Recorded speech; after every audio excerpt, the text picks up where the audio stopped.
Well, welcome back to the good old Southern IA. We've got another demo day for you guys, which is really exciting. I enjoy doing these demo days. Down here we face overgrown tree lines, and I assume that this is just not like an exclusive thing for our area. Now, overgrown fence lines cause a multitude of problems. For us as row croppers, the big problem is that they rob a lot of yield away from us, where it actually looks like we have a red halo all the way around our field. They do that by casting shade over the crops, actually robbing the nutrients from the ground and the moisture, and then it hurts the plant integrity, and it's just kind of a cause and effect deal where our yield around fence lines and trees is never great. On top of it, the trees will actually start to grow into the fence, and then as limbs break off, fall down, they'll fall on the fence, and that's a major problem for cattle guys. One of my favorite things to do is just to take out the entire fence line. But that's not always an option. We'll go over that why a little bit later, but that's where these guys come in that brought us the demo, and we'll go show you what we got.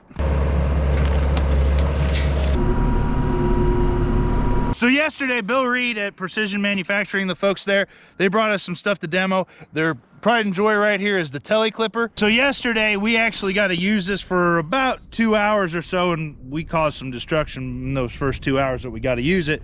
But the TeleClipper is a tree shear for the most part, and they've been making the tree shears for 20 years or 28 years, because 1992, and I just turned 29, so that's I remembered that. And so what's really unique about this is that it actually telescopes. The whole head actually shoots out about another 10 feet or so, giving you a lot more reach up in the trees. And let me tell you what, we were cutting some brush pretty darn high up. It's got cutting shears made out of T1 steel, which is a really strong steel. Supposedly it can cut something up to 10 to 12 inches. And yesterday I chewed through something that was actually 16 inches wide. That suckers. Okay. We can't let Andrew off that easy. I'd say to that point down there, 16! Boom! Put the other way. I think that was the first one. Yeah. The whole head actually can rotate 90 degrees this way and 90 degrees that way. That way you can always shear all the limbs when they're in odd positions and get good clean cuts. So all this gal takes is the two flat face connectors right here, hook it up, and then down here is actually the wireless control box. It has two solenoids to switch in between the rotate and the extension of the boom, and then its default function is the actual snipping. To do that, it's just controlled by a little remote, which I've actually velcroed here to the handle. You've got the rotate of the head, you've got the extension of the head, and then you actually have the off button. Works really good. I mean, it was working good for him. He was the one in it most of the day yesterday. Andrew ended up in the skid steer, and I'm the one cleaning up the tree limbs. He tricked me somehow. He tricked me somehow. And then to accompany the actual TeleClipper, they brought us a brush grapple. This is an 85-inch brush grapple. It's got a 6-inch spacing. These are on 6-inch centers here, so dirt actually flows through there. The opening, I would say, is probably about 6 foot wide, and man, you can really grab onto some brush. This is working pretty cool. The cleanup's going great. I mean, in between what Andrew's cutting and then what I can grab, we can get a lot done here in a day.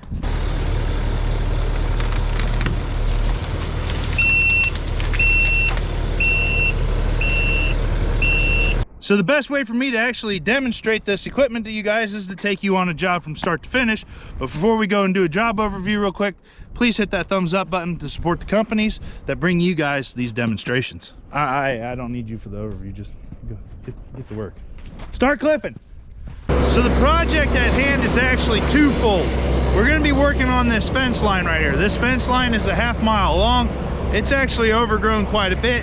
Yesterday I flew my drone and you can see that it actually had reached its way out about 6-inch rows of corn out, which is about 15 feet, casting a lot of shade all along this fence line. So we're going to be trying to basically face cut this entire fence line and get it cleaned up, and then we'll head over to another waterway and take a look at it.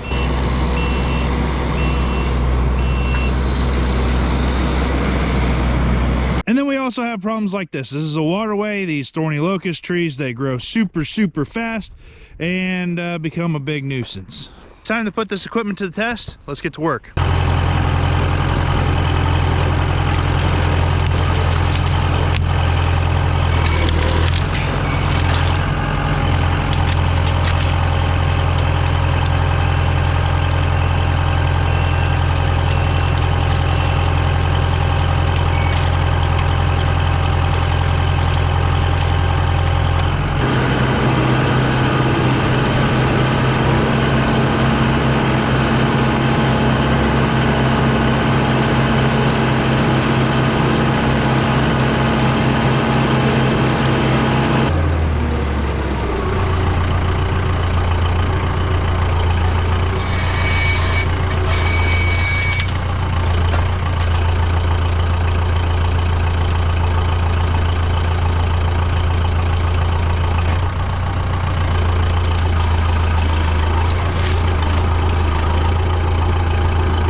the boss man's here. Hey there, young boss man. You want to go ride around on a skid steer for a little bit? Yeah. Yeah. How do you want to do that? Let's go way pick it up and down and do up. See? Okay.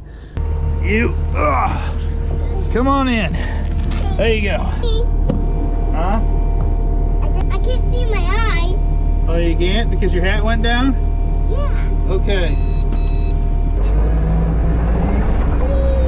Come up here. Hold on, don't push any buttons. Then we go up right like this, right onto this tree limb, and then we go like this and we use scissors. Snips right through. How put it back down? Then you can back up. See that thing fell down? Yeah. That's the way you can do that. Yeah, we'll do it. Operating with a 3-year-old in my lap.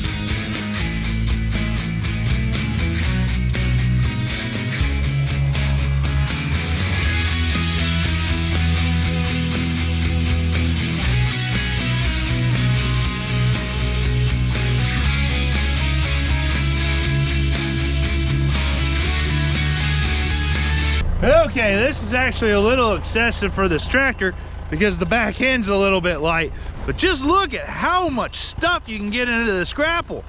I mean, there's just about a whole tree in there. So the way this grapple actually works is that these clamps right here, they don't come down at the same time.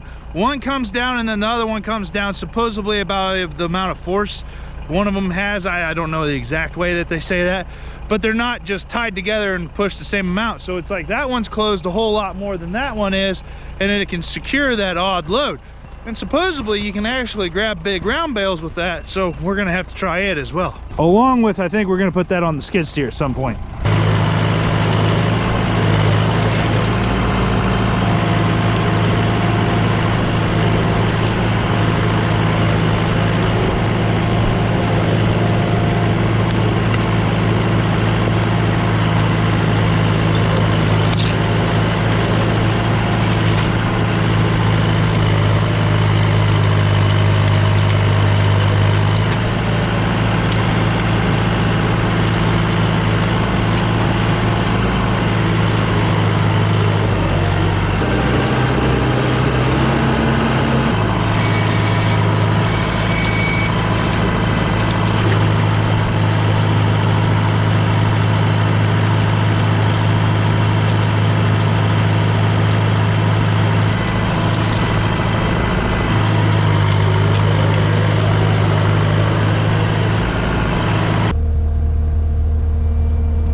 didn't stop much all over.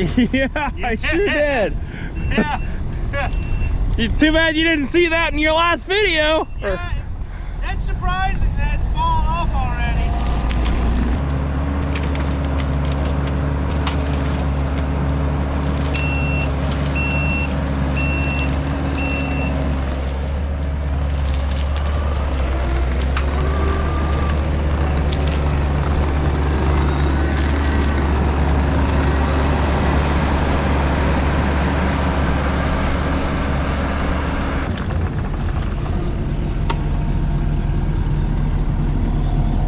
That's pretty impressive.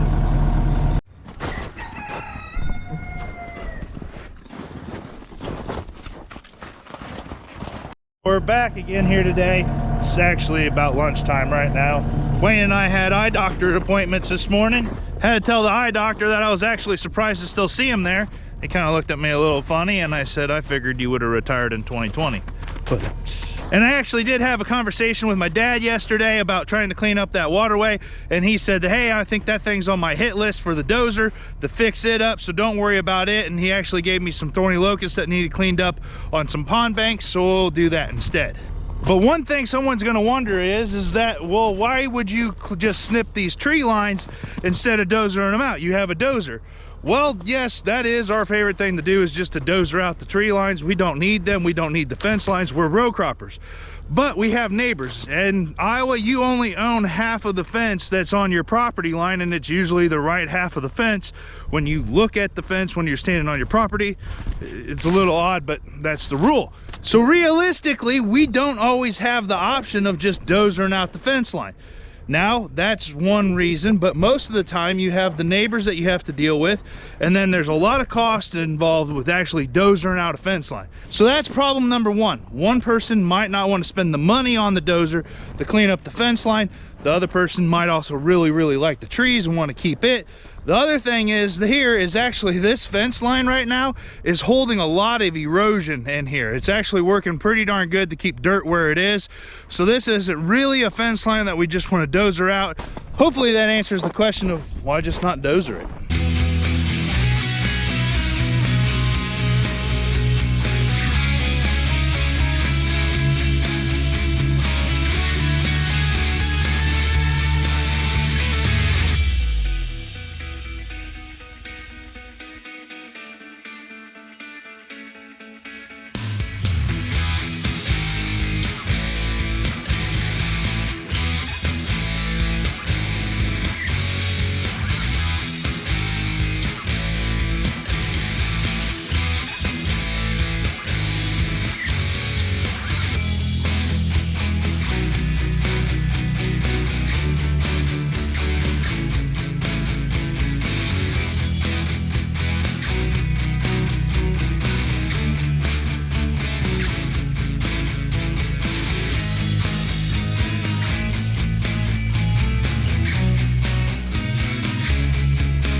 It appears my other inspector has shown up. Oh, I should have said inspectors. He's got the blue dog with him. Hello, Bubba. Say hi to your Blue Heeler fans. Yeah. What do you think of that thing? That's really something. I did it all with a chainsaw. Yeah, do you think you could beat them? No. No? No.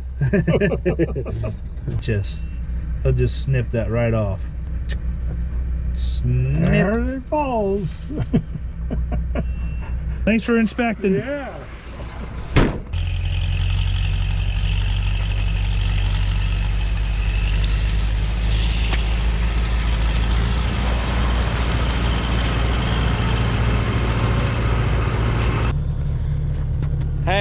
buddy. It's time for Name That YouTuber. Today, I guess I have chosen a channel, YouTuber, that I find very funny and informative to boot. So if you know this phrase, you know the YouTuber, all right? So if you pulled a Duggo and you know what that means, you know who I'm talking about. So if you haven't pulled a Duggo, you haven't been trying hard enough. That whole fence line over there is done. Andrew's still over there grappling stuff, cleaning it up. I'll fly the drone here in a second and show you guys the difference. There is a big difference and it looks really darn good. The last thing that we're gonna do in putting this thing to the test before we review it is that we're actually gonna clear up this here dam. It's actually, this is where we drive to get to an alfalfa field. That's the pond. Right here, it's really starting to overgrow. So now we can actually see what that extension is gonna do on the TeleClipper. That'll keep us parked up here safely and be able to clean up this side right here. Let's get to work.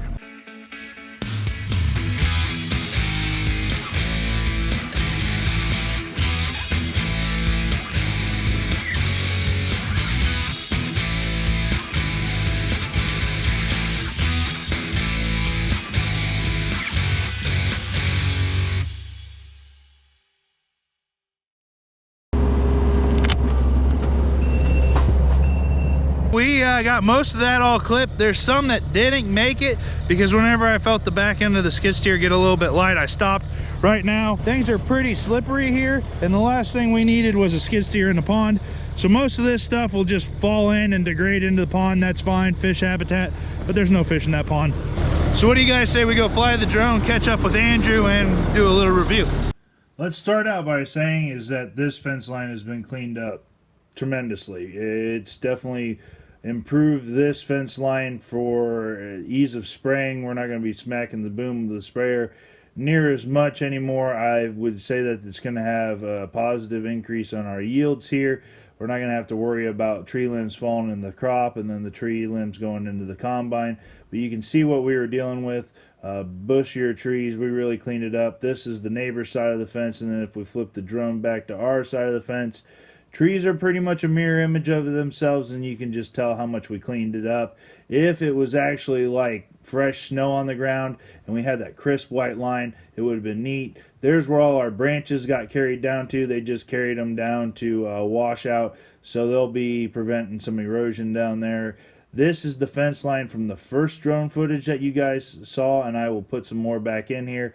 That's that same tree line. You can just see how many tree limbs were cleaned up from that area right there. There was about 6 rows, which 6 rows equates to about 15 feet of fence line or 15 feet of crop that was taken up by trees or covered by trees. Flying right down the fence line here, you can just see how we got it pretty much vertically straight up and down on the property line. It really did clean it up. It's going to make farming this fence line a lot nicer and a lot safer for our equipment. Now you guys have seen what we accomplished there. Now to recap, that's actually a ½ mile fence line there of some serious overgrown mature trees. That working wise, we were out here for 3 days. The first 2 hours we worked with it, we were actually getting used to knowing the machine.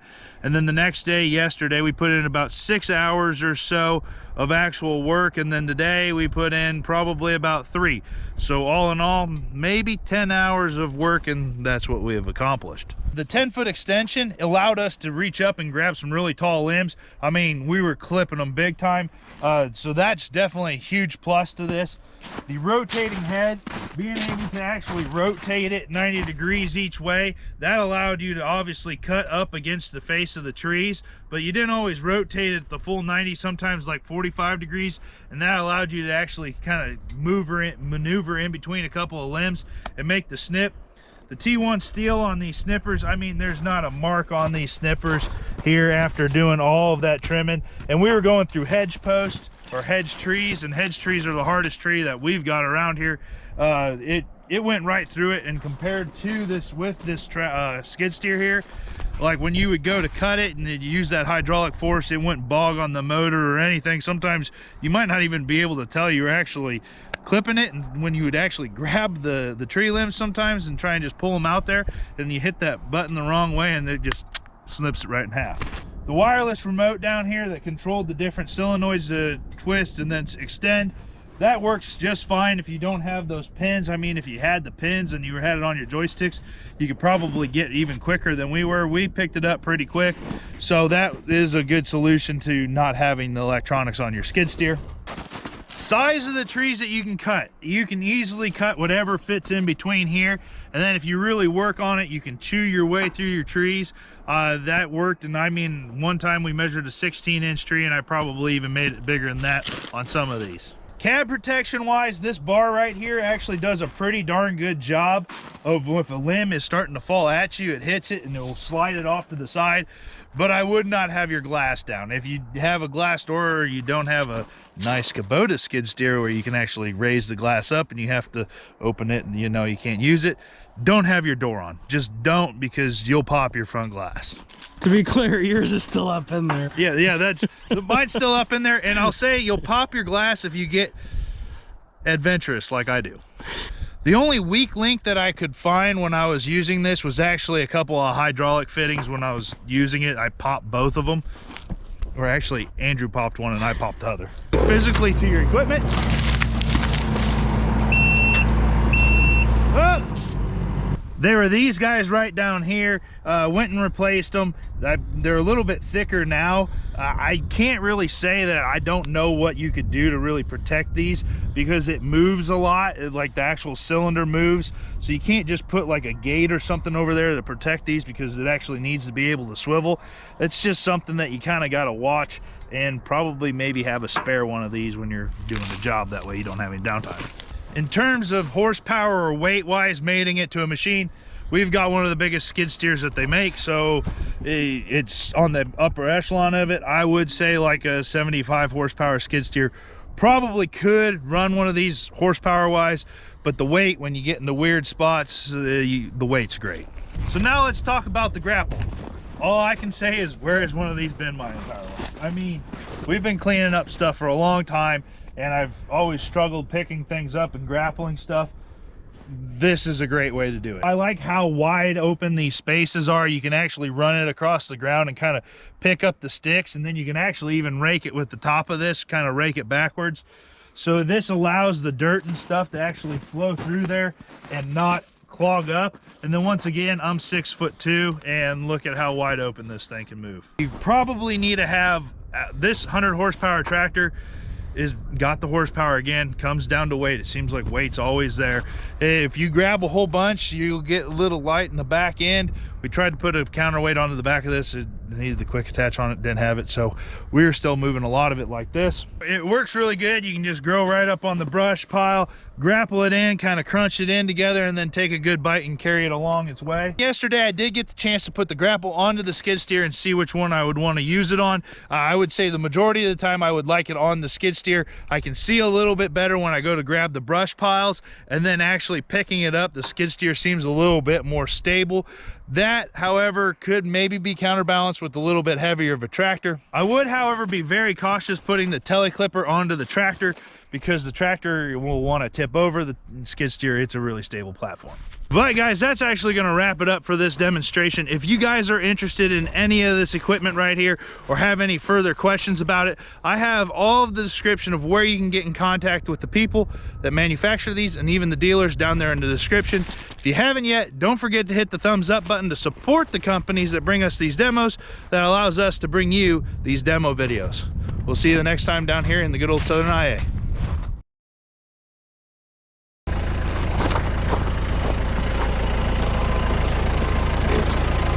We almost forgot to see if this thing will pick up a bale. Oh yeah. Yeah, we better get that done. Grab that one right there.